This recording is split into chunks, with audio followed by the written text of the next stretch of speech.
am Elise, 29 years old, a strategist at a sleek Chicago marketing firm where glass towers reflect ambition as much as they do the city skyline.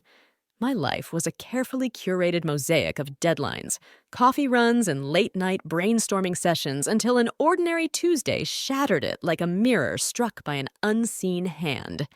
My name means pledged to a hidden truth, a fact I'd always dismissed as poetic nonsense. But that day, as I stood before the executive board presenting a campaign that could redefine my career, I felt the weight of that name press against my temples as if something ancient was waking within me.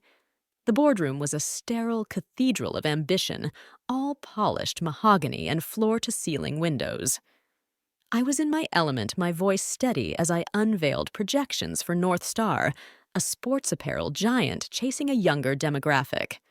My slides glowed on the screen, each transition a testament to weeks of sleepless nights. The executives leaned forward, their eyes sharp with interest. I was winning them over, or so I thought. Then it came a pulse of pain, sharp and cold like a blade slicing through my skull. The room tilted. My notes blurred into smears of ink. I gripped the edge of the table, my knuckles whitening, and forced the words out. As you can see, our demographic analysis. The world flickered. Faces melted into indistinct shadows. A voice mine sounded distant as if drowned in water. I reached for my glass, but my fingers closed on air. Someone called my name, their tone edged with panic. Then darkness swallowed me whole, and I fell into a void where time ceased to exist. I woke to the sterile hum of machines, their beeping a metronome to my disorientation. I was in a hospital bed, an IV line tethering me to reality. The room was dim, the air heavy with antiseptic, and something else, something unplaceable like the scent of rain before a storm. My head throbbed, but it was the silence that unnerved me most. No familiar faces, no reassuring hands, just me alone in a place that felt like the edge of the world. A doctor approached her clipboard, a shield of authority. Dr. Chen, her badge, read her eyes kind, but guarded. Miss Varnell, you're at Northwestern Memorial. You collapsed during your presentation. Severe dehydration and exhaustion, but we're running tests for underlying causes. Her voice was steady clinical, but there was a hesitation, a crack in her professional facade. We contacted your emergency contacts, your parents. They said they'd come, but... She trailed off her gaze, flickering to the empty chair beside my bed. They didn't. I finished my voice a rasp. The words tasted like ash. I'd listed my parents out of habit, a vestige of hope that in a crisis they'd show up. But the truth was colder. Frank and Diane Varnell, pillars of our suburban Boston facade, had chosen absence over me. Again. I wasn't surprised, but the sting was sharper than I expected, like a wound reopened by a hidden blade dot. Dr. Chen's eyes softened, but she didn't press.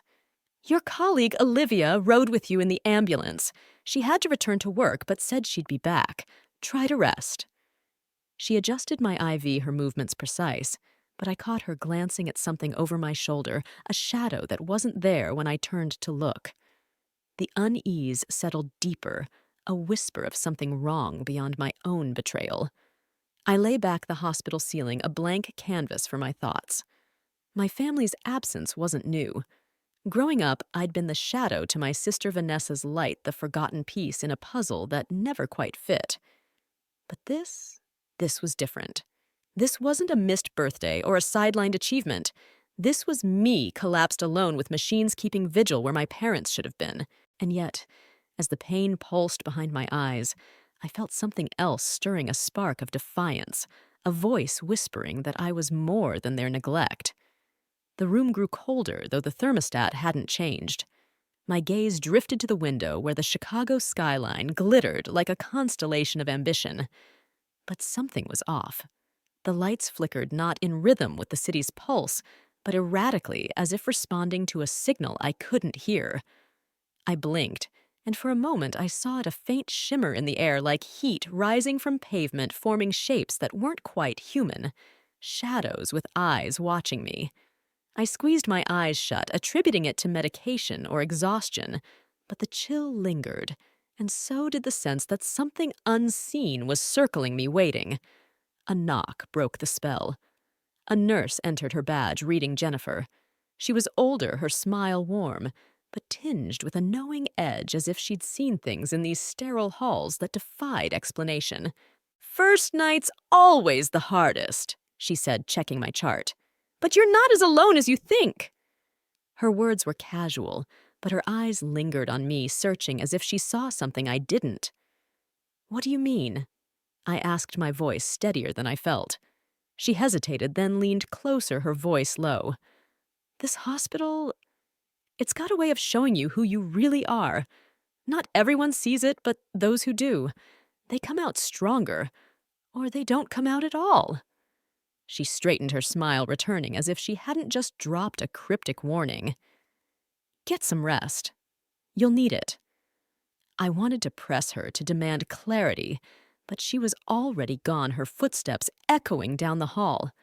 The room felt heavier now, the air thick with questions. What had she meant? Was it just hospital folklore? Or was there something more, something tied to the shadows I'd glimpsed, to the pain that felt like more than just a medical condition? I reached for my phone, hoping for a distraction, but the screen was blank. No messages. No missed calls from Boston. Just a notification from my sister Vanessa, a tag in a post I didn't dare open. Not yet. Instead, I closed my eyes, trying to shut out the world. But the darkness behind my lids wasn't empty. It pulsed with that same strange energy, a rhythm that matched the ache in my skull. And then a whisper, not from the room, but from within me. "You are more than they see. You always have been." The voice was mine, yet not mine, laced with a power I didn't understand. It was as if something dormant was waking, triggered by the betrayal of those who should have loved me most. I opened my eyes, heart pounding. The room was still, but the shadows seemed to shift just beyond my vision. I was Elise, Varnell marketing strategist, forgotten daughter, collapsed under the weight of ambition and neglect. But I was also something else, something waiting to be uncovered. The hospital wasn't just a place of healing, it was a crucible. And whatever lay ahead, I knew one thing: I would face it alone, but not powerless. As the machines beeped their steady rhythm, I made a silent vow. Whatever this crisis was, medical, mystical, or both, I would unravel it. I would find the truth of who I was beyond the family that had failed me, beyond the life I'd built to escape them. And if there were shadows watching, if there was a hidden truth in my name, I would meet it head on. Because I was done being invisible. I was ready to burn bright, even if it meant facing the darkness first. As I lay in the hospital bed, the sterile hum of machines weaving a fragile cocoon around me, my mind drifted to the past. The pain in my skull was a dull echo now, but the ache in my chest was sharper, older, a wound carved long before that fateful Tuesday. The shadows I'd glimpsed earlier, those fleeting shapes that seemed to watch me, lingered at the edge of my thoughts, but it was the memories of my childhood that pressed closer, heavy with the weight of being unseen. My name, Elise, means pledged to a hidden truth, and in those early years I began to sense that truth stirring, even if I didn't yet understand it. We grew up in a colonial-style house on the outskirts of Boston, a picture-perfect snapshot of suburban bliss. White picket fence, manicured lawn, a maple tree that blazed crimson every fall. From the outside, we were the Varnells. The envy of our neighbors, Frank, my father, a meticulous architect whose designs shaped the city's skyline. Diane, my mother, a third-grade teacher whose warmth charmed every parent-teacher conference. And Vanessa, my sister, 3 years older, a golden comet trailing perfect grades, flawless beauty, and an effortless charisma that drew everyone into her orbit. And then there was me, Elise, the afterthought, the shadow trailing behind her light. Our family Christmas cards were a masterclass in deception, smiling faces, matching sweaters, a dog that only existed for the photo shoot. But behind the polished veneer, there was a truth no camera could capture. I was the forgotten daughter, always measured against Vanessa and found wanting. It wasn't just that she was exceptional, it was that her brilliance was a mirror that reflected my inadequacy. And yet, there was something else, something I couldn't name then, a flicker of power within me, a spark that flared in moments of solitude, whispering that I was more than their comparisons. I wasn't a failure. My high school GPA was a solid 3.8 earned through late nights and dogged determination. I joined the debate club where my arguments were sharp enough to win regional tournaments. I volunteered at an animal shelter where the dogs didn't care that my sister had a 4.0 or a Princeton acceptance letter. But to my parents, my achievements were invisible, overshadowed by Vanessa's constellation of successes. Look at your sister's science fair project. My father would say, his eyes skimming over my own display, a model of the solar system that had taken weeks to perfect. First place again. Why can't you push yourself like Vanessa? My mother was no better. At parent-teacher conferences, she'd sit beside me, her smile tight, and say Elise just needs to apply herself more. Her sister never had these problems. An A- was a betrayal. Second place in an art competition was a footnote to Vanessa's first-place win 3 years prior. The comparisons were a relentless tide eroding my sense of self. I began to wonder if I was defective, a flawed draft of the daughter they wanted. There was one moment that crystallized it all, a memory so vivid it cut like glass. My 16th birthday fell on the same weekend as Vanessa's college sorority formal. I'd spent weeks planning a small gathering with friends, hoping for once to be the center of attention. But my parents had other plans. They drove 6 hours to help Vanessa prepare choosing her dress, taking photos, basking in her glow. They left me a store-bought cake on the kitchen counter, a sticky note scrawled with a promise we'll celebrate next weekend. Love, Mom and Dad.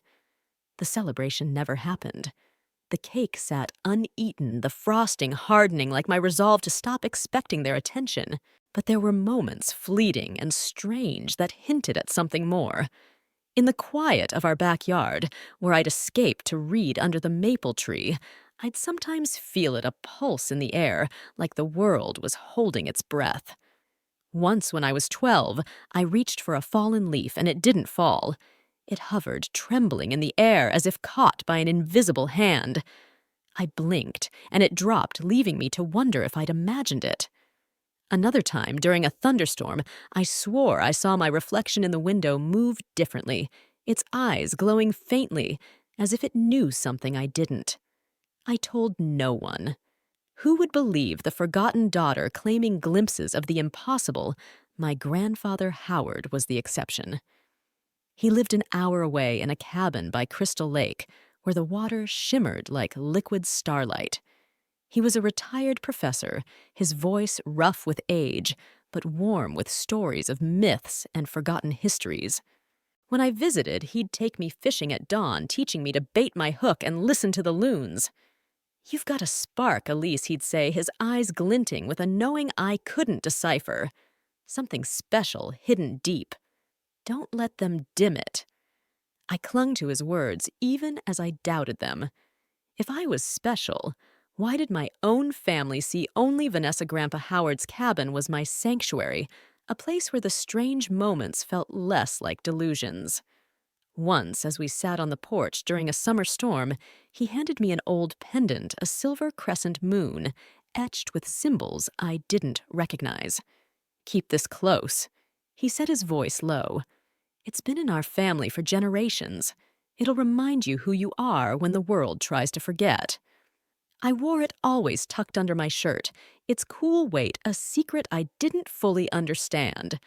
When I asked him what the symbols meant, he only smiled. "You'll know when the time comes." High school graduation was another wound. My parents attended, cameras flashing as I crossed the stage. But the celebration dinner was hijacked by Vanessa's engagement to Travis, a medical student from a wealthy family. My acceptance to Northwestern University, a top-tier school in Chicago, earned a fleeting nod. Chicago's so far, my mother said, her brow creasing. Vanessa stayed closer to home. My father added, "It's a good school, though not quite Princeton." Their words were a dismissal, a reminder that I'd never measure up. That night alone in my room, I felt it again, that pulse stronger now, like a heartbeat in the walls. The pendant warmed against my skin, and the shadows in the corner seemed to writhe, forming shapes that whispered my name. I told myself it was exhaustion grief, anything but what it felt like, a call from something beyond. I packed my bags for Chicago the next week, choosing Northwestern not just for its prestige, but for its distance, 1,000 miles from Boston, from the weight of Vanessa's shadow, from a family that didn't see me.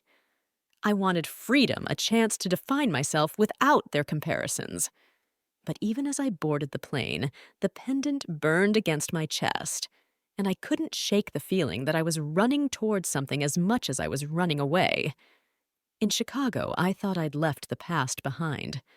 But lying in that hospital bed, the memories flooded back, each one a thread in a tapestry of neglect. My parents' absence now wasn't new. It was the culmination of years spent prioritizing Vanessa. The pendant still around my neck felt heavier, its symbols catching the dim hospital light as if trying to speak. And those shadows, were they real? Had they followed me from that backyard in Boston, from the lake house, from the moments I'd dismissed as childish fancy? Nurse Jennifer's words echoed in my mind. This hospital has a way of showing you who you really are. What was I, a marketing strategist, a forgotten daughter? Or something else, something tied to the pendant, to the whispers, to the power I'd felt stirring since I was a girl?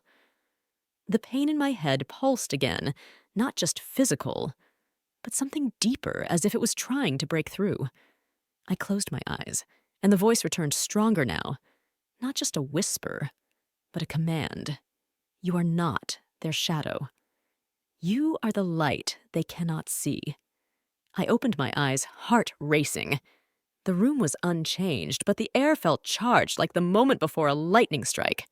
Whatever was happening to me, whether medical, mystical, or both, I knew one thing: my family's betrayal had cracked something open, and what lay inside was no longer content to stay hidden.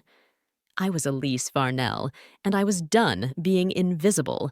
The shadows could watch all they wanted. I would face them, and I would find my truth. The hospital room was a sterile cage, its beeping machines a constant reminder of my fragility. But as I lay there, the pendant around my neck pulsed faintly, a heartbeat against my skin, and my mind wandered back to the life I'd built in Chicago, a life meant to be my escape, my proof that I could exist beyond the shadow of my family. 5 years in this city had shaped me into someone new, or so I thought. Yet the whispers I'd heard since childhood, the shadows that seemed to follow me, had found me here too. And now, with my body betraying me and my family nowhere to be found, I began to wonder if my independence was a facade, or if it was the key to unlocking the truth I'd been pledged to since birth. Chicago was my rebellion, my middle finger to the suffocating comparisons of my Boston childhood. At Northwestern, I'd thrown myself into my studies, earning a degree in marketing with honors that my parents barely acknowledged. After graduation, I landed a job at Horizon Media Group, one of the city's top agencies, where I climbed the ranks to become a digital marketing strategist. My campaigns for multinational clients were bold, innovative, and brought in millions. My apartment in Wicker Park was small, but mine a canvas of my own making, walls adorned with local art shelves lined with books and pottery I'd crafted in a weekly class at the community center. I'd built a life I was proud of, one where Vanessa's shadow couldn't reach me. Or so I told myself. My social circle was small, but enough. Olivia, a junior copywriter at Horizon, had a sharp wit and a knack for seeing through my carefully constructed walls. We'd bonded over late-night pizza runs and shared eye rolls at our boss Richard's endless demands. My pottery classmates, artists, dreamers, misfits accepted me without judgment, their laughter a balm to the hollow ache I carried from Boston. I told myself I didn't need my family. I had friends, a career, a life. But the pendant Grandpa Howard had given me with its cryptic symbols was a constant reminder of something unfinished, something waiting. Communication with my family had dwindled to a predictable rhythm birthday calls, where I listened to Vanessa's latest triumphs, her perfect marriage, her two cherubic children, her colonial home that mirrored our mother's taste. I'd send gifts for Christmas for my niece and nephew's birthdays, but the packages often went unacknowledged, as if my efforts were as invisible as I'd always been. During our rare phone calls, my mother's voice would soften with a sigh. "Your sister has such a beautiful family, Elise. When will you settle down? Never mind my promotions, my campaigns, my life." To them, I was failing at the only metrics that mattered: marriage, children, proximity to their orbit. But there were moments, even in Chicago, when the strange pulse of my childhood returned. Late at night, working on a campaign, I'd feel the pendant warm against my chest, and the room would hum with an energy I couldn't explain. Once, while sketching a logo, my pencil moved on its own tracing symbols that matched those on the pendant, swirling lines like waves or flames. I tore the page from my notebook, heart pounding, and burned it in the sink, telling myself it was stress, nothing more. Another time, walking home through Wicker Park's shadowed streets, I swore I saw a figure in the alley, a silhouette, with eyes like embers gone when I blinked. The pendant burned hotter that night, and the whispers returned. "You are more than they see." I buried these moments just as I buried the ache of my family's indifference. Work became my anchor, my validation. Every successful campaign, every client nod was proof I was enough. I poured myself into projects, often working 12-hour days, my laptop a constant companion on weekends. Richard, my boss, called me the resident workaholic, his tone half praise, half exploitation. "No husband or kids to rush home to, so Elise can always take on more," he'd joke in meetings. I'd laugh, but the sting was real. Better to be known for my work than for the family that didn't care. The headaches started 6 months ago, subtle at first, like a distant drumbeat. I dismissed them with ibuprofen, blaming long hours and too much coffee. Then came the fatigue, a bone-deep exhaustion that no amount of sleep could cure. Dizziness hit when I stood too quickly, and some nights I'd lie awake staring at the ceiling, feeling the pendant pulse in time with my heartbeat. Olivia noticed the circles under my eyes during a lunch break. "You need a vacation, Elise," she said, pushing her salad aside. When was the last time you took a break? I couldn't answer. There was always another deadline, another client, another reason to keep moving. But the truth was, I was running, not just from my family, but from the questions I didn't want to face. What were the symbols on the pendant? Why did the air sometimes shimmer as if reality was thinning? Why did I feel like I was being watched, not just by shadows, but by something deeper? Something that knew my name. I pushed these thoughts down, focusing on the North Star account, my biggest project yet. The sports apparel company wanted a rebrand, and they'd requested me specifically to lead it. Richard dangled a promotion director level, my own team, a salary that could change everything. "This is your moment to shine," he said, dropping a stack of research on my desk. "Concepts by Friday." I threw myself into the project, working 16-hour days, skipping meals, ignoring the headaches that now clawed at my skull like talons. My vision blurred at times, letters on my screen twisting into shapes that weren't word symbols again, like those on the pendant. I attributed it to eye strain, to stress, to anything but what it felt like: a warning. The pendant grew warmer each day, its weight a silent demand I couldn't ignore. One night alone in my apartment, I held it up to the light, tracing the etched lines. The air shimmered, and for a moment I saw myself reflected in the window, not my face, but hers, the girl from my childhood visions, her eyes glowing with a fire that wasn't mine. Or was it? I dropped the pendant, heart racing, and the vision vanished. I told myself it was nothing, a trick of exhaustion. But the whispers grew louder, more insistent. "You cannot run forever." I ignored them, focusing on North Star, on proving my worth to a world that didn't see me. The morning of the presentation, I woke to the worst headache, yet a vise of pain that made light itself unbearable. I doubled my medication, took a scalding shower to ease the tension, and dressed in a charcoal suit that felt like armor. The pendant burned against my chest, but I tucked it under my blouse, refusing to acknowledge its pull. At Horizon, Olivia caught me in the hallway, her brow furrowed. "You look like Death Elise. Are you sure you're okay?" Her concern was a lifeline, but I brushed it off. "Just nerves," I said, arranging my slides. "This account is huge." She didn't push, but her eyes lingered as if she saw something I didn't. In the boardroom, I began my presentation, my voice steady despite the pain. The North Star executives watched, nodding as I outlined our strategy. 15 minutes in the room tilted. The pendant seared my skin, and the air thickened, shimmering like heat over asphalt. The executives' faces blurred, their eyes glowing faintly like the shadows I'd seen before. I gripped the table, my voice faltering. As you can see from the demographic, the words drowned in a rush of static. The pendant pulsed, and the whispers became a roar. "See the truth." I reached for my water, but my hand trembled, and the glass shattered on the floor not by my touch, but as if struck by an unseen force. Someone shouted my name. The pain in my head exploded a white-hot flare, and I felt myself falling, the pendant burning like a star against my chest. Darkness claimed me, but not before I saw them, the shadows stepping closer, their eyes locked on mine.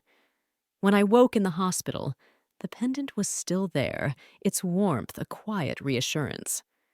My family hadn't come, but the shadows had followed, and the voice, that inner fire, was no longer a whisper, but a call. "You are not alone. You are enough." I didn't know what it meant, not yet, but I knew one thing: Chicago hadn't just been my escape. It had been the crucible where I'd begun to forge myself, where the truth of who I was waited to be uncovered. The headaches, the visions, the pendant, they weren't random. They were pieces of a puzzle, and I was done ignoring them. Whatever lay ahead, I would face it not as the forgotten daughter, but as Elise pledged to a hidden truth that was finally coming to light. The hospital room was a sterile limbo, its walls closing in with every beep of the machines tethered to my veins. My collapse at Horizon Media Group had ripped me from the life I'd built, leaving me stranded in this bed, my head throbbing with a pain that felt less like illness and more like a reckoning. The pendant around my neck, etched with symbols I still couldn't decipher, pulsed faintly, a silent companion in the absence of my family. My parents, Frank and Diane, hadn't come. Neither had Vanessa, my golden sister, whose shadow had defined my life. I was alone, or so it seemed, but the whispers I'd heard since childhood, the ones that called me more than I appeared, grew louder, and the shadows that watched me were no longer content to stay in the corners. The moments before my collapse replayed like a fever dream. I'd been in the boardroom presenting the North Star campaign, my voice steady, despite the searing pain in my skull. The executives' eyes had locked on me, but then the air shimmered and their faces blurred into something else, shadows with glowing eyes, just like the ones I'd glimpsed as a child. The pendant had burned against my chest, and the glass of water had shattered without my touch, as if reality itself was fracturing. Then darkness. Now here I was in Northwestern Memorial Hospital, with no one but the machines to witness my vulnerability. Dr. Chen entered her clipboard, a shield against the weight of her words. "Miss Varnell, you collapsed due to severe dehydration and exhaustion." She said, her tone clinical, but her eyes wary, as if she sensed something beyond the medical. "But your symptoms, headaches, dizziness, fainting, suggest an underlying issue. We're running tests." She hesitated, glancing at the empty chair by my bed. "We contacted your emergency contacts, your parents. They said they'd come, but they didn't." I said, my voice a cracked whisper. The words were a knife twisting in the wound of their absence. I'd listed them out of habit, a flicker of hope that in a crisis they'd finally see me. But hope was a fragile thing. and theirs had always belonged to Vanessa. Dr. Chen's expression softened, but she didn't press. Your colleague, Olivia, rode with you in the ambulance. She had to return to work, but said she'd be back. Try to rest. Rest. As if I could, with the pendant warming against my skin and the room humming with an energy I couldn't name. The air felt thick, charged like the moment before a storm. I glanced at the window, expecting Chicago's skyline, but the glass seemed to ripple, reflecting not the city, but a fleeting image, a woman not me, with eyes like starlight and a smile that knew secrets. I blinked, and she was gone, leaving only my pale reflection. The pendant pulsed, and the whispers returned. You are not alone. You are enough. I clutched the pendant, its symbols sharp under my fingers. Was it the medication, the pain? Or was something awakening, triggered by this crisis, by the betrayal of those who should have been here? Nurse Jennifer's cryptic words echoed. This hospital has a way of showing you who you really are. I didn't know what she meant, but I felt it a truth, stirring a power I'd buried beneath years of striving to be seen. Olivia arrived that afternoon, her presence a lifeline in the sterile void. She dropped a tote bag on the bed pajamas, toiletries, my phone charger, a book from my nightstand. I used your spare key, she said, her smile forced but warm. Figured you'd need some comforts. Her kindness tightened my throat. Here was Olivia, a colleague I'd known for barely 3 months, showing up when my own family hadn't. I asked the question I dreaded. Have my parents called her hesitation was answer enough? Not that I know of. The nurses would have details. She busied herself unpacking the bag, avoiding my eyes. Boston's far-right 2-hour flight, but, I did know. Too well. The pendant warmed again, as if in protest, and I swear the shadows in the room shifted their edges sharper, their presence closer. The hospital became my new reality, a world of beeping monitors, bland food trays, and the rhythmic squeak of nurses' shoes. Time blurred, measured in IV drips, and shift changes rather than deadlines. I drifted in and out of sleep, the medication clouding my thoughts, but the visions persisted. In one dream, or was it a dream, I stood by Crystal Lake, the water glowing unnaturally, and the woman from the window was there, her voice echoing. Find the truth, Elise. It's in you. I woke with a start, the pendant burning the room colder than it should have been. Jennifer, the night nurse, became an unexpected anchor. She moved with a quiet efficiency, but her chatter was a balm, stories of her cats and true crime podcasts filling the silence. One evening, as she adjusted my IV, I asked, "Do a lot of patients go through this alone?" She paused, her eyes meeting mine with a depth that unnerved me. More than you'd think. Family's complicated. But this place, it's more than a hospital. It's a threshold. Some cross it and find themselves. Others don't. Her words hung in the air, heavy with meaning I couldn't grasp. What do you mean, a threshold? I pressed my voice barely above a whisper. She smiled, but it didn't reach her eyes. You'll see. You've got something in you, Elise. I've seen it before, patients who carry a spark, who see things others don't. Trust it. She left before I could respond, but her words clung to me, intertwining with the whispers, the pendant's pulse, the shadows that seemed to linger just beyond my sight.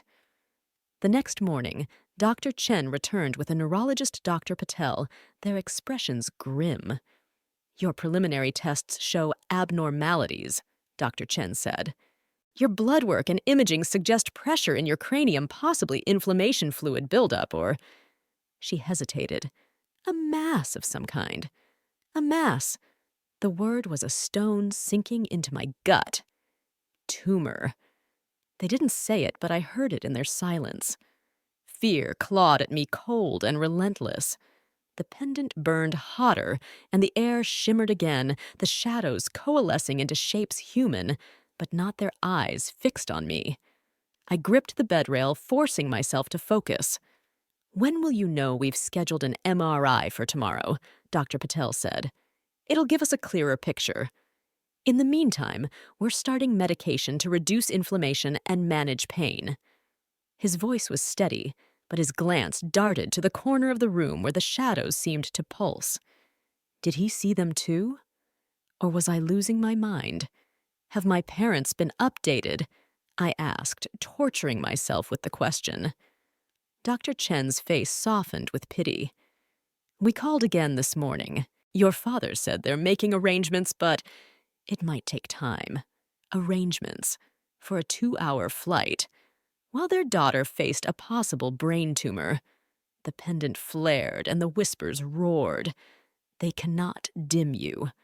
I wanted to scream, to demand why they couldn't be bothered, but pride held me back. If they didn't care enough to call, I wouldn't beg. After the doctors left, I was alone with my fear, the shadows, and the pendant's relentless pulse. The hospital walls seemed to close in the air, thick with an energy that wasn't just medical. I reached for my phone, desperate for distraction, but the screen was silent. No calls, no texts from Boston. Just a notification from Vanessa, a tagged post I couldn't bring myself to open.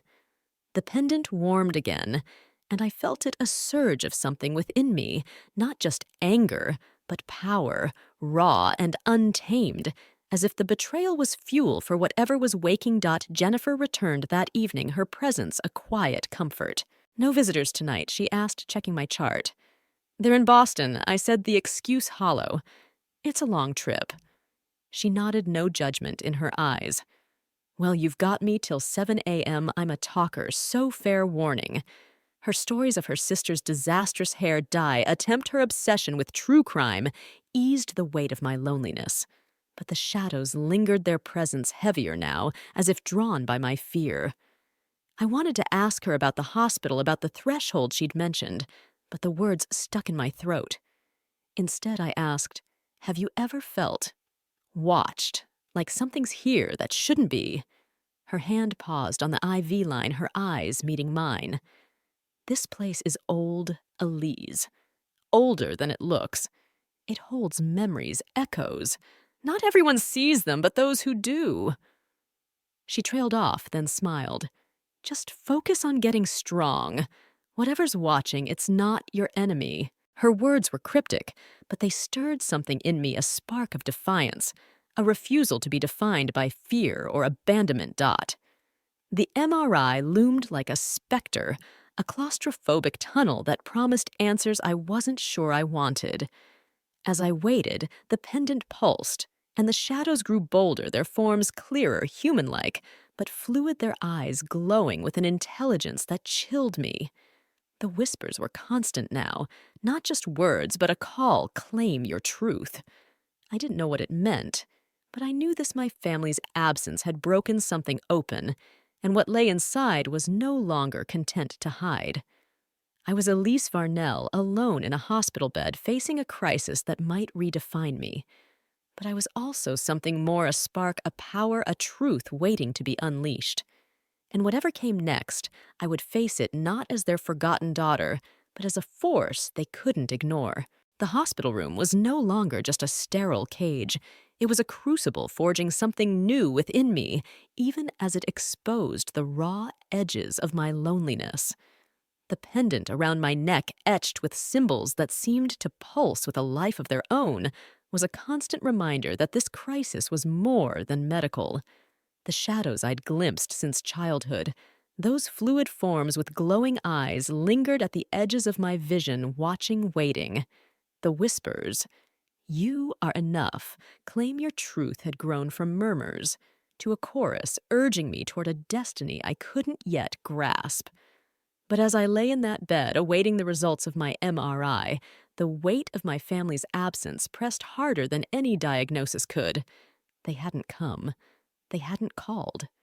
And when the truth of my condition arrived, it came hand in hand with a betrayal so sharp it cut deeper than any scalpel.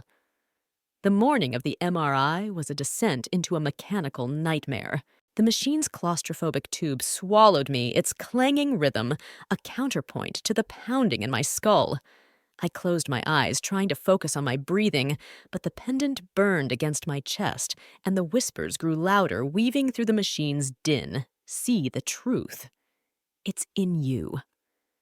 I saw flashes, Crystal Lake glowing unnaturally, the woman with starlight eyes from my visions, her hand reaching out as if to pull me through a veil. The pendant pulsed, and for a moment I swore the machine's hum shifted, harmonizing with a frequency that wasn't mechanical, but alive. The technicians' voices were muffled, but I caught a fragment. Did you see that the screen flickered? When they wheeled me back to my room, I was shaky, exhausted, and haunted by the sense that something had seen me in that tube, something beyond the doctor's instruments. Back in my room, the air felt charged, the shadows bolder. They didn't just linger now.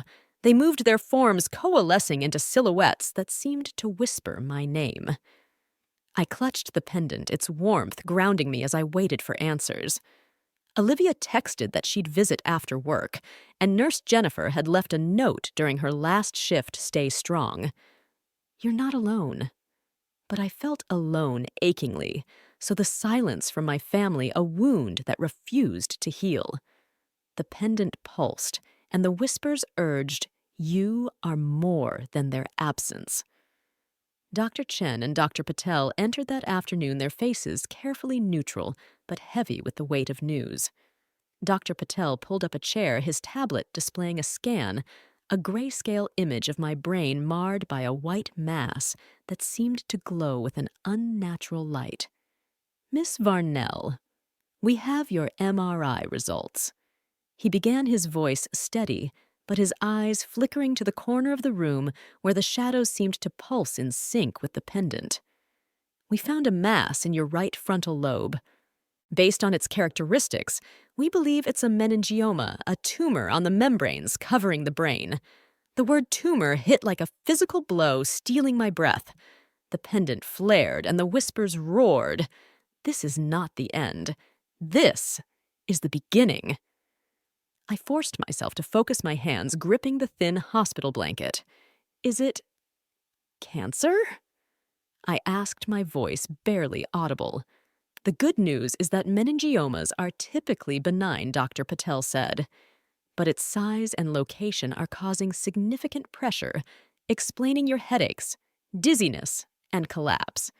It needs to be surgically removed, and soon, within the next week, if possible. Surgery. I repeated the word numb on my tongue. Brain surgery. The room spun not from dizziness, but from the weight of facing this alone. Dr. Chen stepped forward, her voice gentle. The procedure carries risks, but Dr. Patel is one of the best neurosurgeons in the Midwest. We'll guide you through every step.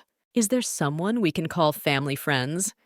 The image of my parents flashed in my mind, smiling in Christmas card photos, fawning over Vanessa, leaving me with a store-bought cake and empty promises. No, I said firmly. There's no one. The pendant burned, and the shadows seemed to nod as if approving my defiance. After the doctors left, I sat in stunned silence, the words brain tumor surgery recovery echoing like a mantra. At 29, I should have been surrounded by loved ones, not staring at a sterile ceiling, while my family remained 1,000 miles away, oblivious or indifferent. The loneliness was a tidal wave threatening to drown me, but the pendant's warmth and the whispers held me afloat. You are enough. I wanted to believe it, but the silence from my family was louder than any voice. I reached for my phone, desperate for distraction, telling myself I'd check work emails, avoid social media, avoid the inevitable pain of Vanessa's perfect life. But a notification caught my eye. Vanessa Varnell tagged you in a post. My thumb hovered, instinct screaming not to look, but curiosity or masochism won out. The photo loaded a dagger of light on my screen. My parents, Vanessa, her husband Travis, and their 2 children stood grinning in front of Six Flags New England, wearing matching Varnell Family Fun Day 2025 t-shirts. The timestamp was yesterday, 2 days after my collapse, while I lay in this bed waiting to learn if I had a brain tumor. The caption twisted the knife family day without the drama. Sometimes smaller is better. Perfect weather, perfect company, perfect day. 53 likes, 27 comments, all gushing about their beautiful family and memories that matter. My Aunt Susan wrote, "The perfect Varnell outing," with a heart emoji. The pendant seared my skin, and the shadows surged, their forms sharper, their eyes blazing. The whispers turned to a scream. They cannot dim you. My family wasn't just absent. They were celebrating my absence, reveling in a day without the drama that was me lying here facing a life-altering diagnosis alone. The photo scrolled on my father carrying my nephew, my mother, laughing with my niece Vanessa and Travis kissing in front of a roller coaster. Everyone happy, no one missing the daughter who might be dying. The pendant pulsed, and for a moment the phone screen flickered, the image warping as if the shadows were clawing at it. I set the phone face down, refusing to let tears fall. I wouldn't comment, wouldn't react, wouldn't give them the satisfaction of my pain. But the betrayal was a fire burning through the walls I'd built to protect myself. I'd spent years convincing myself I didn't need their love, their approval, but this was a new low. The pendant flared again, and the room grew colder, the shadows circling closer. I closed my eyes, and there she was, the woman from my visions, her starlight eyes piercing. "You are not their shadow," she said, her voice echoing with the whispers. "You are the light they cannot see." The vision faded, but her words lingered, a spark, igniting something fierce within me. Jennifer arrived for her evening shift, her presence a quiet anchor. She took one look at my face and closed the door.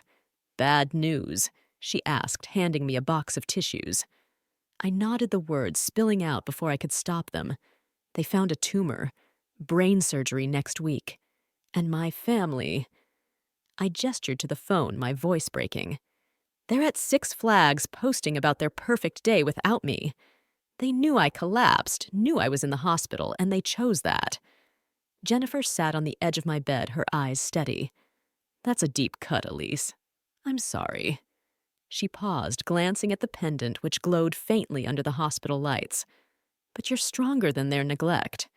I see it in you, that spark. It's been there all along, hasn't it?" Her words struck a chord, resonating with the whispers, the visions. "What do you mean?" I asked, my voice trembling. "You keep saying things like this hospital like me. What do you know?" She leaned closer, her voice low. "I've worked here 20 years. Seen patients come and go, some with something extra, a light, a power, call it what you want. This place amplifies it, especially in moments like this when everything else falls away. That pendant of yours. It's not just jewelry, is it?" I touched the pendant, its warmth spreading through my fingers. "My grandfather gave it to me. Said it would remind me who I am. But I don't know what it means." "You will," she said, her eyes flicking to the shadows which seemed to still at her glance. "When you're ready, you'll see it. For now, focus on surviving. You've got people, hear me, Olivia, others, who'll show up for you. That's more than blood can promise." Her words were a lifeline, pulling me back from the edge of despair. The shadows retreated slightly, their presence less menacing, as if acknowledging her words. I didn't tell my family about the diagnosis. Not yet. If they couldn't be bothered to call to check on me after my collapse, they didn't deserve to know. The pendant pulsed, and the whispers agreed. "You are enough." I clung to that, to the spark Jennifer saw, to the woman in my visions who promised a truth I was only beginning to grasp. As I drifted toward sleep, the shadows lingered, their eyes watching, waiting. The hospital wasn't just a place of healing. It was a threshold, as Jennifer had said, and I was crossing it. My family's betrayal had shattered the last of my illusions, but it had also cracked open something new, a power, a purpose, a light I was only beginning to see. Whatever the surgery revealed, whatever the shadows wanted, I would face it. Not as Elise, the forgotten daughter, but as Elise pledged to a hidden truth that was finally burning bright. The hospital had become a crucible, its sterile walls no longer just a backdrop, but a stage where my truth was being forged. The diagnosis, a meningioma, a tumor pressing against my brain, loomed like a storm cloud, but it wasn't just the surgery that unnerved me. The pendant around my neck, etched with symbols that pulsed with an otherworldly rhythm, burned hotter with each passing hour, as if it knew something I didn't. The shadows, those fluid forms with glowing eyes that had haunted me since childhood, were no longer content to watch from the edges. They moved closer, their whispers blending with the ones in my head. Claim your light. You are enough. My family's absence was a wound that refused to heal, but as I faced the scalpel, I wasn't alone. Not entirely. A new family strangers who chose to show up was gathering around me, and with them the spark within me grew brighter, even as the shadows tightened their grip. The day before the surgery was a strange paradox of calm and chaos. The fear of brain surgery, of having my skull opened, my very essence exposed, should have consumed me, but the pendant's warmth and the whisper's insistence gave me an unexpected resolve. Dr. Patel had explained the procedure in meticulous detail: an incision in my scalp.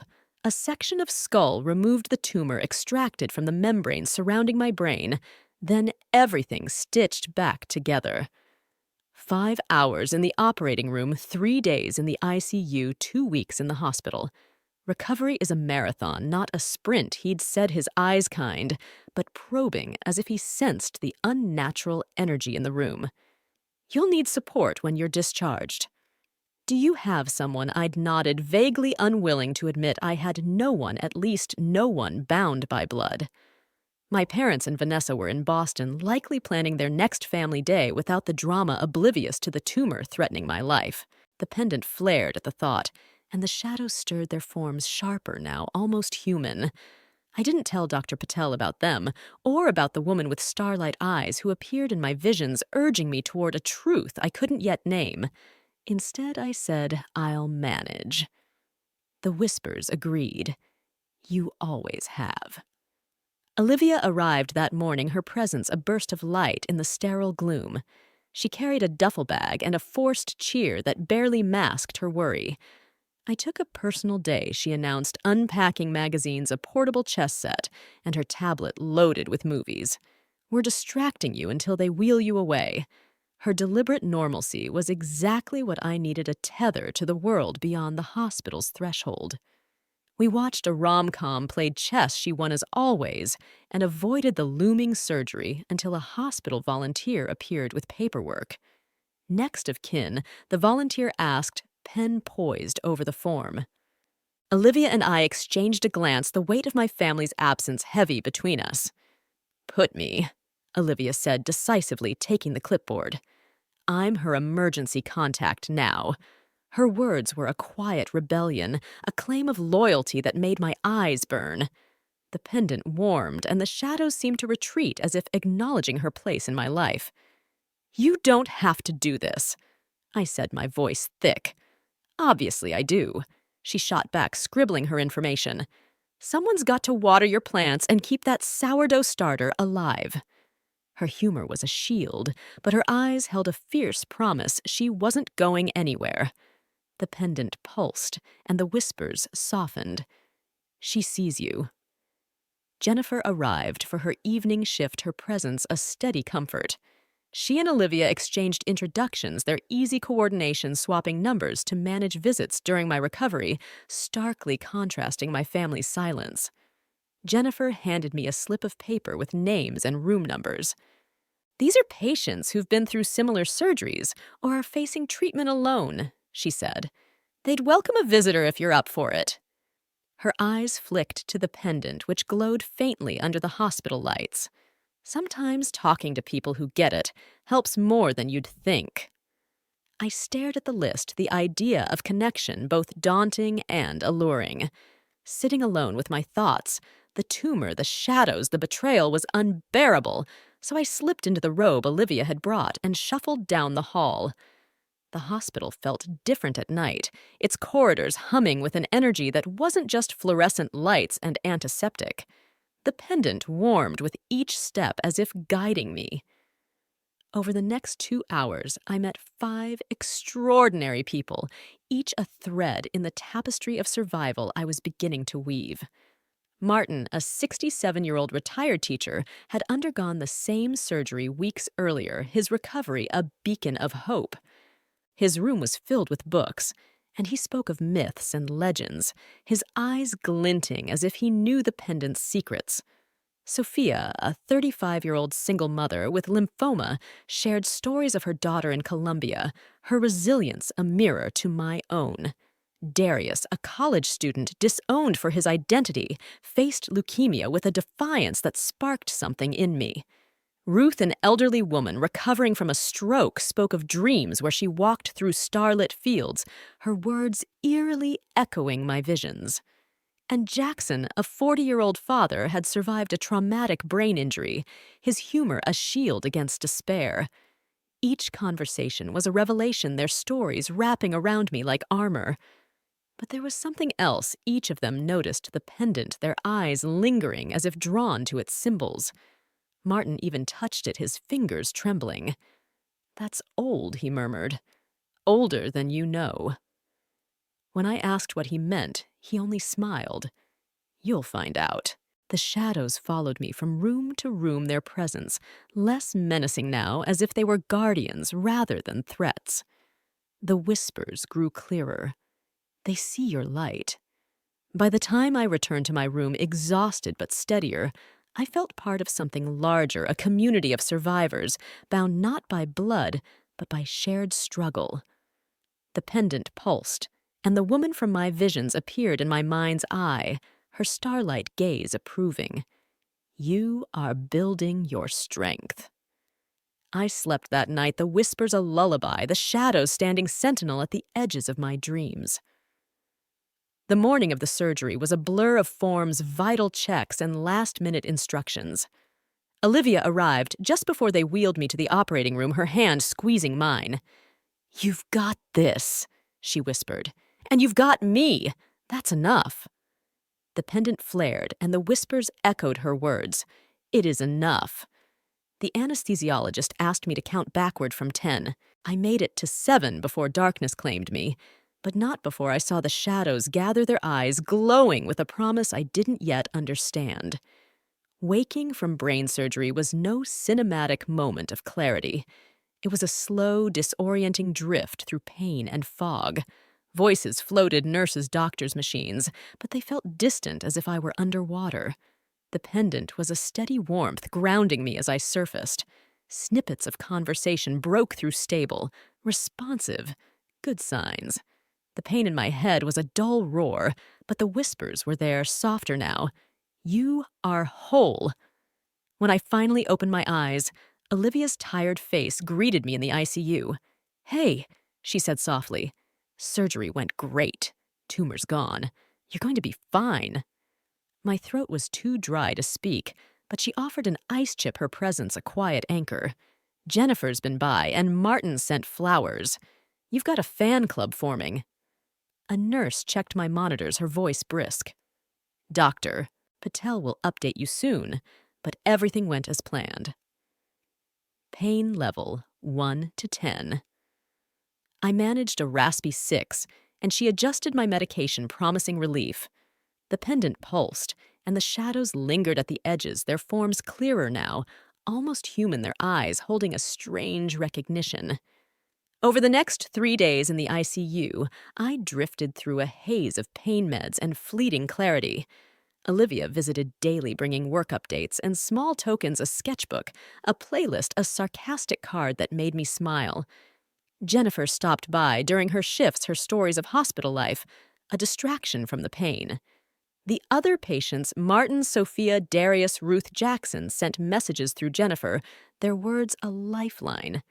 The pendant warmed with each visit, and the shadows seemed to soften as if acknowledging this new family. On the 4th day, I was moved to a regular room, my head bandaged, my body weak, but my mind sharpening. "Doctor," Patel visited with good news. The tumor was benign, fully removed, and my prognosis was excellent. "You'll need therapy, physical, occupational, and close monitoring for a year, but you'll recover fully. he said. His eyes flicked to the pendant, and for a moment I swore he saw the shadows too. Rest now. You've been through a lot. As I ate my first real meal, the pendant pulsed and the whispers returned. You are rising. I didn't know what it meant, but I felt it, a strength growing within me, fueled by the people who'd shown up when my family hadn't. The shadows watched, their presence no longer a threat, but a promise. This hospital, this threshold, was changing me. I was Elise Varnell, no longer defined by absence, but by the light I was beginning to claim. The ICU was a liminal space, a threshold between life and death, where the pendant around my neck pulsed like a second heartbeat, its etched symbols glowing faintly under the sterile lights. The surgery had removed the tumor, but it had also cracked open something deeper, a power, a truth that I could no longer ignore. The shadows, those fluid forms with glowing eyes that had followed me since childhood, stood closer now, their presence no longer menacing, but expectant, as if waiting for me to claim what was mine. The whispers, once cryptic, were now a command. You are the light. Face your truth. But as I lay recovering, the world beyond the hospital walls intruded with a call I couldn't ignore. My grandfather Howard, the one person who'd always seen me, was dying, and he wanted to see me one last time. The pendant burned, and the shadows stirred, urging me toward a confrontation I'd spent years avoiding with my family, with their betrayal, with the truth of who I was. 3 days after the surgery, I was moved from the ICU to a regular room, my body weak, but my mind sharpening. Olivia, my anchor, had been by my side, her presence a reminder that I wasn't alone. Jennifer, the night nurse, who seemed to know more about the hospital's mysteries than she let on, had left a note. You're stronger than you know. Trust the spark. The pendant warmed at her words, and the shadows lingered, their glowing eyes watching from the corners. I was beginning to see them not as threats, but as guardians tied to the pendant, to the woman with starlight eyes, who appeared in my visions, urging me to claim my truth. Then came the message that changed everything. My phone, silent for days, buzzed with a flood of notifications, texts, voicemails, emails, all from my parents, Frank and Diane, and even Vanessa. Not because of my surgery, not because of the tumor they hadn't bothered to ask about, but because Grandpa Howard had suffered a stroke and was in hospice in Boston, clinging to life. He's asking for you, my mother's voicemail, said, her voice tight with urgency. Please, Elise, come home. The word home was a knife twisting in the wound of their absence. They hadn't called when I collapsed, hadn't come when I faced brain surgery, but now with Grandpa Howard dying, they wanted me to bridge the 1,000 miles they'd never crossed for me. The pendant flared and the whispers roared, face them. I wanted to ignore it, to let their neglect be my shield, but Grandpa Howard's face, his kind eyes, his stories, his belief in my spark pulled me toward Boston. He'd given me the pendant, told me it would remind me who I was. If he was leaving this world, I owed him this.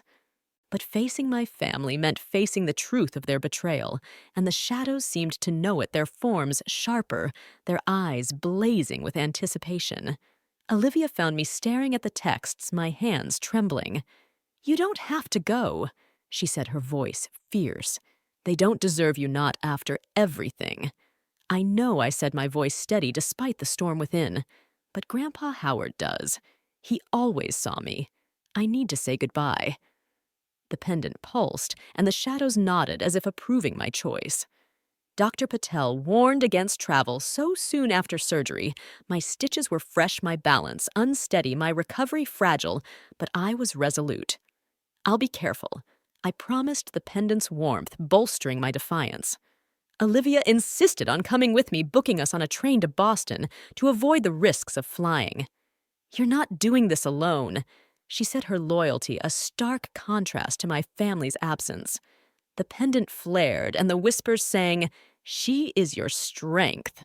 The train journey was a blur of pain and determination, the pendant a steady pulse against my chest.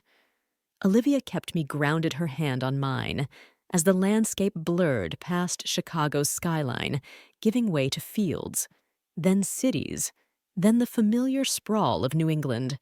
The shadows followed their forms, flickering in the train's windows, their eyes glowing faintly in the dusk. I clutched the pendant, its symbols warm under my fingers, and felt the woman with starlight eyes watching from within her presence, a quiet promise. You are ready. We arrived in Boston, late the hospital, a maze of antiseptic corridors and hushed voices. Olivia stayed by my side, her presence a shield as we navigated to the hospice wing. The pendant burned, and the shadows gathered their forms almost human, now their eyes fixed on me. I found Grandpa Howard in a private room, his frail form dwarfed by the bed, his breathing labored, but his eyes bright when they met mine. Elise, he rasped his voice, weak but warm. My girl with the spark. I sat beside him, taking his hand, the pendant pulsing in time with his heartbeat. I'm here, I said, my voice breaking. I made it. Olivia stepped back, giving us space, but I felt her strength behind me, a reminder of the family I'd chosen. Grandpa Howard's eyes flicked to the pendant, a faint smile curving his lips. You felt it, haven't you? He said. The truth. It's waking. His words were cryptic, but they resonated with the whispers, with the shadows that stood at the room's edges. I'm leaving you the cabin by Crystal Lake. He continued, his voice fading. It's yours, Elise. A place to find yourself. Don't let them dim you, not your parents, not Vanessa, not anyone. Tears burned my eyes, but before I could respond, the door opened and my family entered. Frank, Diane, Vanessa, their faces a mix of guilt and exhaustion. The pendant flared and the shadows surged, their eyes blazing. The whispers roared. Speak your truth. I wanted to run to hide, but Grandpa Howard's hand tightened on mine, anchoring me. Stay, he said softly. They need to hear you. The room felt charged, the air thick with an energy that wasn't just emotional. The shadows stood closer, their presence a silent demand. I took a breath, the pendant burning, and faced my family. You didn't come, I said, my voice steady despite the tremor in my chest. I collapsed, had brain surgery, faced a tumor alone, and you didn't call, didn't show up.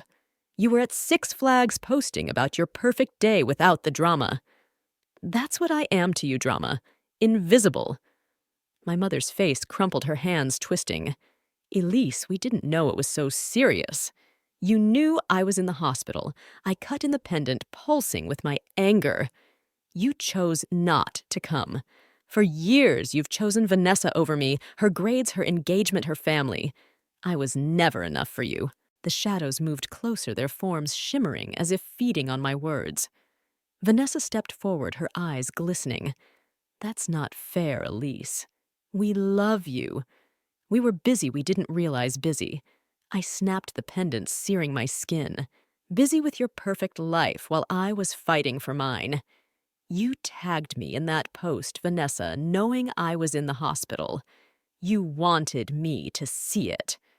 The shadows surged, their eyes blazing, and the room grew colder, the air shimmering like it had in the boardroom before my collapse. My father cleared his throat, his voice strained. We made mistakes, Elise. We're sorry. We're here now. Now I laughed, the sound bitter. Because Grandpa Howard's dying. You're here for him, not me. The pendant flared, and the whispers roared. They cannot dim you. I felt it then, a power rising, not just anger, but something deeper tied to the pendant, to the shadows, to the woman with starlight eyes. The room seemed to pulse, the shadows forming a circle around us, their presence undeniable. Grandpa Howard's voice cut through, weak but commanding. Enough, he set, his eyes on my parents and Vanessa. You failed her, all of you. Elise has a light you've never seen, a strength you've ignored. I gave her the pendant to remind her, and now it's waking. His words hung in the air, heavy with meaning. The shadows nodded their forms, almost solid now, their eyes locked on my family. "What are you talking about, my father?" asked his voice unsteady, his gaze darting to the corners where the shadow stood. "You'll see," Grandpa Howard said, his smile faint, but knowing. "Elise is more than you know. She always has been." He turned to me, his hand squeezing mine. "Don't run from them anymore. Face them, then let them go. You're enough." The pendant burned, and the whispers sang, "You are the light." I looked at my family, their faces a mix of guilt, confusion, and fear. The shadows stood behind them, their eyes glowing with a promise I was beginning to understand. "I'm done begging for your love," I said, my voice steady. "If you want to be in my life, you need to show it not with words, but with actions. Until then, I'm choosing myself." My mother sobbed, Vanessa reached for her, and my father stood frozen, but I felt no regret. The pendant pulsed, and the shadows seemed to bow their presence, a silent affirmation. Grandpa Howard smiled, his eyes bright with pride. "That's my girl," he whispered. "Go shine." I stayed with him until the end, holding his hand as his breathing slowed the pendant warm against my chest. When he passed, the shadows gathered closer, their eyes gentle as if mourning with me. Olivia drove me back to the train station, her silence a comfort as I processed the confrontation, the loss, the truth. The pendant pulsed, and the whispers were clear. "You are free." As the train carried us back to Chicago, I felt lighter, not just from the surgery, but from the weight I'd shed. My family's betrayal had broken me, but it had also set me free. The shadows followed their presence, a promise, and the pendant was a beacon guiding me toward a truth I was ready to claim. I was Elise Varnell, no longer defined by their absence, but by the light I carried, a light that would burn bright no matter what lay ahead. The hospital had become a crucible, forging a new me from the ashes of my family's betrayal and the fire of my survival. The pendant around my neck, its symbols pulsing with a rhythm I couldn't ignore, was a constant reminder that my tumor, my surgery, my pain were more than medical. They were a threshold, a call to claim the truth I'd been pledged to since birth. The shadows, those fluid forms with glowing eyes that had followed me since childhood, were no longer just watchers. They were guardians, their presence intensifying with every step I took toward my destiny. The whispers, once faint, now roared. "You are the light. Face them." 2 weeks after my surgery, as I lay in my hospital bed, my body still weak, but my spirit burning, a message came that pulled me from Chicago's sterile safety to Boston's shadowed past. Grandpa Howard was dying, and he wanted to see me one last time. The call came from my mother, Diane, her voice trembling through the voicemail. "Elise, it's your grandfather. He's had a stroke. He's in hospice and asking for you. Please come." The words were a jolt, not just for their urgency, but for their irony. My parents hadn't called when I collapsed, hadn't come when I faced brain surgery. But now they summoned me for Grandpa Howard, the one person who'd always seen my spark. The pendant flared and the shadows surged, their eyes blazing with expectation. I knew I had to go, not for my parents, not for Vanessa, but for him. He'd given me the pendant, told me it would remind me who I was. If he was leaving this world, I needed to say goodbye, even if it meant facing the family that had left me to face my crisis alone. Dr. Patel was adamant travel so soon after brain surgery was reckless. My stitches were fresh, my balance unsteady, my recovery a fragile thread. "You're not out of the woods," he said, his eyes flickering to the pendant as if he sensed its power. "A trip could set you back." But the pendant burned, and the whispers urged, "Go." I promised to be careful, to rest, to listen to my body. "Olivia," my rock refused to let me go alone. "You're not getting on a plane with a head full of staples," she said, her tone brooking no argument. "We're taking the train. I'm coming with you." Her loyalty, so stark against my family's absence, made the pendant pulse, and the shadows seemed to nod their forms sharper in the hospital's dim light. We booked tickets on the Amtrak Lake Shore Limited, a 22-hour journey from Chicago to Boston. Olivia packed my essentials medications, a neck pillow, a journal I'd started to sketch the pendant's symbols, and drove us to Union Station. The pendant was a steady warmth against my chest, its glow faint but constant as if guiding me. The train's rhythm was soothing, but the shadows followed their forms, flickering in the windows, their glowing eyes watching from the passing landscape. Olivia noticed my unease, her hand squeezing mine. "You okay? You're staring at nothing." "Not nothing," I murmured, touching the pendant. "Just something I don't understand yet." I didn't tell her about the shadows, the whispers, the woman with starlight eyes who appeared in my visions, urging me toward a truth I was only beginning to grasp. But Olivia's presence was enough a reminder that I wasn't alone, even as I headed toward a confrontation I'd avoided for years. The journey was a haze of pain and determination. My head throbbed, the stitches pulling with every jolt of the train, but the pendant's warmth kept me grounded. At night, as Olivia slept beside me, I saw the shadows more clearly, their forms almost human, their eyes reflecting the pendant's symbols. The whispers were a lullaby. "You are enough." I dozed, dreaming of Crystal Lake, its water glowing unnaturally, the woman with starlight eyes standing on its shore. "You are pledged to the truth," she said, her voice echoing the whispers. "Face them, then claim your light." The pendant flared, waking me, and I saw a shadow in the train's aisle, its eyes meeting mine before it vanished. We arrived in Boston at dusk, the city's skyline a mix of familiarity and dread. Olivia rented a car, insisting on driving to the hospital to spare me the strain. The pendant burned hotter as we approached Massachusetts General, its symbols glowing faintly under my sweater. The shadows were everywhere now, lining the corridors, their presence a silent demand. I felt their weight, their expectation as we reached the hospice wing where Grandpa Howard lay waiting. His room was quiet, the air heavy with the scent of antiseptic and impending loss. He was frail, his once robust frame diminished, but his eyes lit up when he saw me.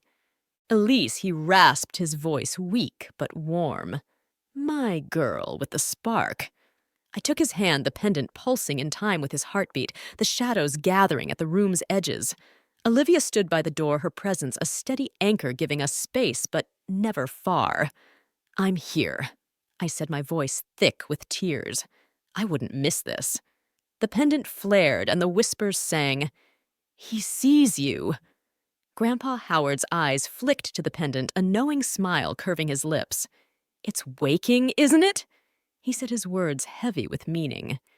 "The pendant, the truth. You're stronger than they know." His gaze shifted to the shadows as if he saw them too, and I realized he'd always known about the pendant, the whispers, the power I'd felt since childhood. "I'm leaving you the cabin," he continued, his voice fading. "Crystal Lake is where you'll find it, the truth of who you are. Don't let them dim you." Before I could ask what he meant, the door opened and my family entered, Frank, Diane, Vanessa, their faces a mix of grief and guilt. The pendant seared my skin, and the shadows surged their forms, nearly solid their eyes, blazing with a fire that mirrored my own. The whispers roared, "Speak your truth." The room felt charged, the air shimmering like it had before my collapse, as if reality itself was bending under the weight of what was coming. Grandpa Howard's hand tightened on mine, his voice cutting through the tension. "Stay," he set, his eyes on my family. "You all need to hear this." He turned to me, his gaze fierce. "Tell them, Elise. Don't hold back." I took a breath, the pendant burning, the shadows circling closer. "You left me." I said, my voice steady despite the storm within. "I collapsed, had brain surgery, faced a tumor alone, and you didn't come. Didn't call. You were at Six Flags posting about your perfect day without the drama. That's what I am to you, drama, invisible, a footnote to Vanessa's life." My mother's face crumpled, tears spilling. Elise, we didn't know how serious it was. You knew I was in the hospital. I cut in the pendant, flaring with my anger. You chose not to come. For years you've chosen Vanessa, her grades, her engagement, her family. I was never enough. The shadows moved closer, their forms shimmering, their eyes locked on my family, as if judging them. Vanessa stepped forward, her voice trembling. That's not true, Elise. We love you. We were caught up. We didn't realize caught up. I snapped the pendant, searing my skin. You tagged me in that post, Vanessa, knowing I was fighting for my life. You wanted me to see it. The shadows surged, the room growing colder, the air shimmering with an energy that wasn't just emotional. The pendant pulsed, and I felt it, a power rising, not just anger, but something ancient tied to the symbols, to the whispers, to the woman with starlight eyes. My father cleared his throat, his voice strained. We're sorry, Elise. We should have been there. We're here now. Now I laughed, the sound bitter. Because Grandpa Howard's dying. You're here for him, not me. The pendant flared, and the shadows formed a circle, their eyes blazing. The whispers roared. They cannot dim you. Grandpa Howard's voice broke through, weak but commanding. You failed her. He set his eyes on my parents and Vanessa. All of you. Elise has a light. You've never seen a power you've ignored. I gave her the pendant to protect her, to guide her. It's waking now, and you'll see what she's capable of. His words were a revelation, confirming what I'd felt. The pendant, the shadows, the whispers were part of something larger, something tied to me. What power, my father asked, his voice unsteady, his gaze darting to the shadows, as if he sensed them, too. You'll see, Grandpa Howard said, his smile faint but knowing. Elise is more than your daughter, more than your sister. She's a light you can't extinguish. He turned to me, his hand squeezing mine. Don't run from them anymore. Face them, then let them go. You're enough. The pendant burned, and the whispers sang, You are the light. I looked at my family, their faces a mix of guilt, confusion, and fear. I'm done begging for your love, I said, my voice steady. If you want to be in my life, you need to prove it not with words, but with actions.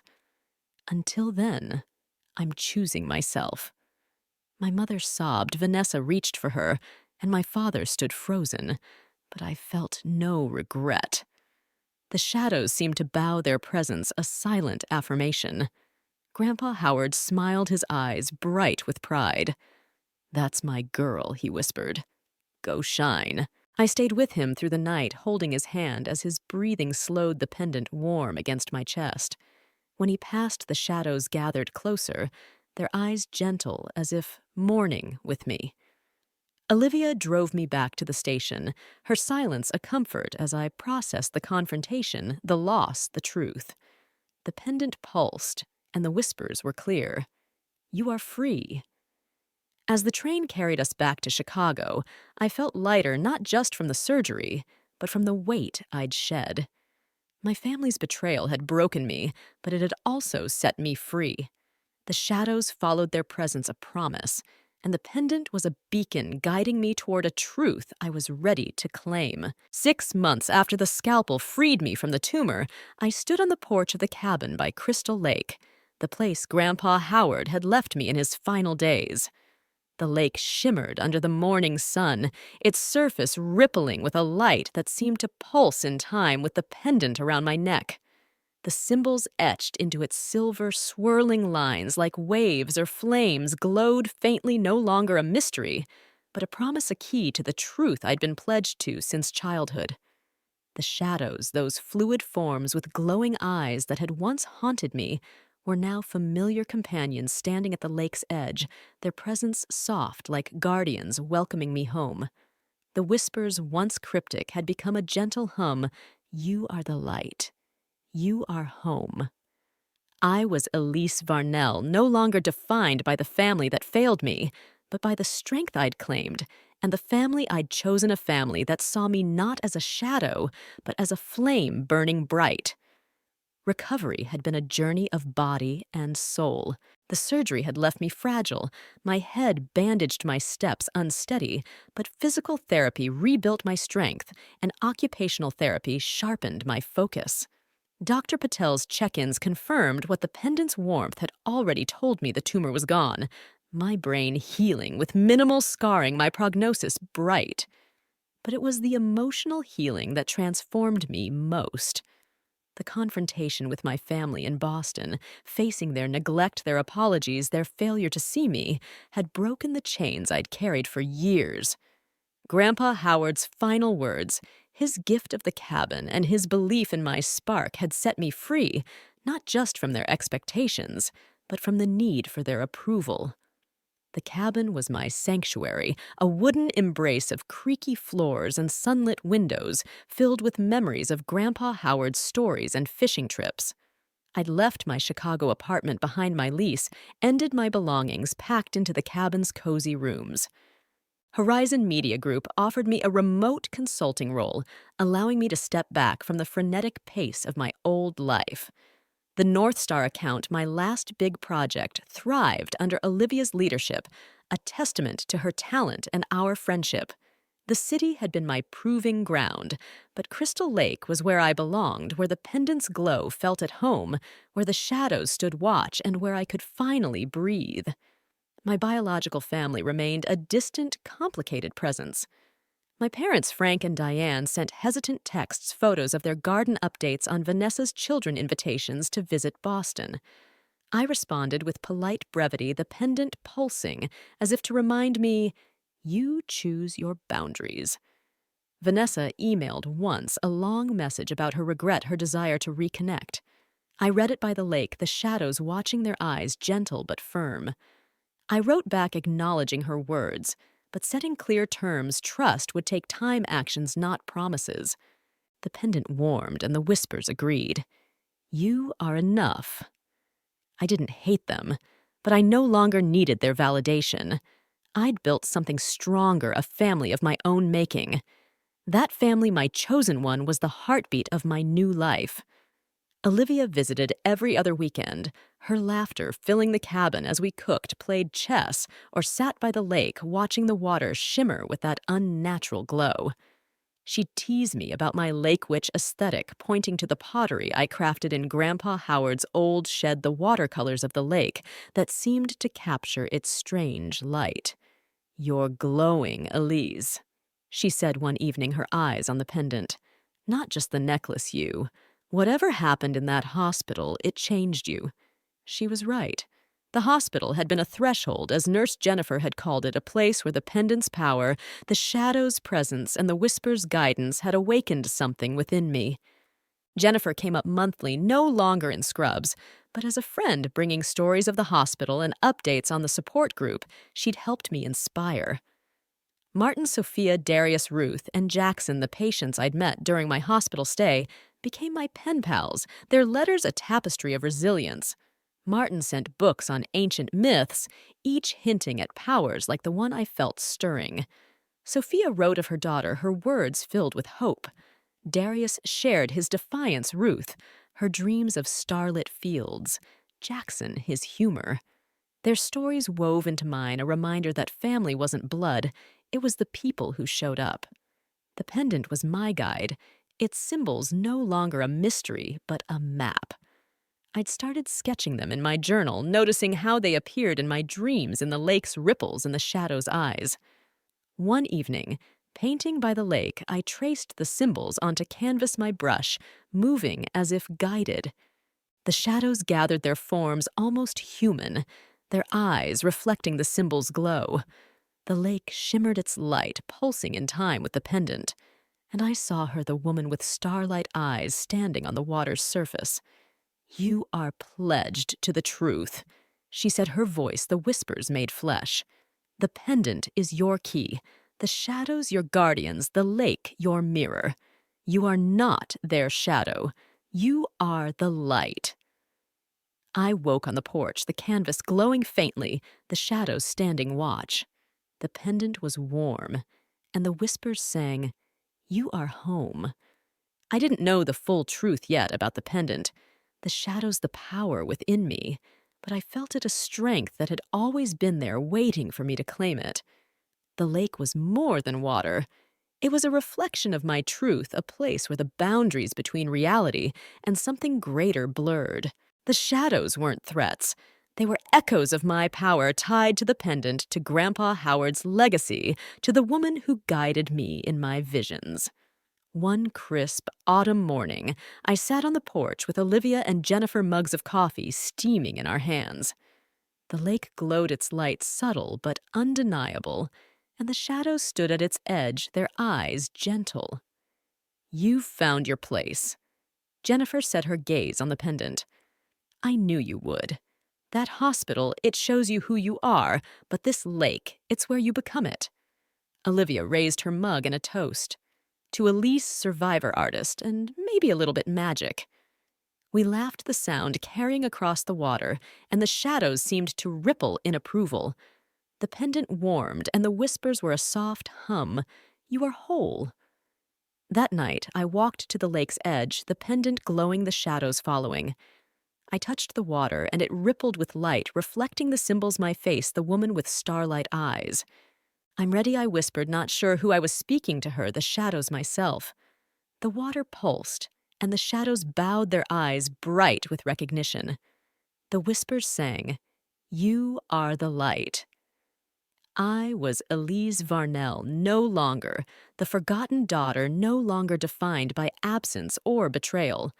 The hospital had broken me open, the confrontation with my family had set me free, and the lake had shown me my truth. My chosen family, Olivia, Jennifer, Martin, Sophia, Darius, Ruth, Jackson, had held me up when my blood family hadn't. The pendant, the shadows, the whispers were part of me, a legacy I was only beginning to understand, a power I was ready to embrace. As I stood by the lake, the stars above mirrored the glow below, and I felt it, a peace, a strength, a light that no one could dim. I was home not just in the cabin, but in myself.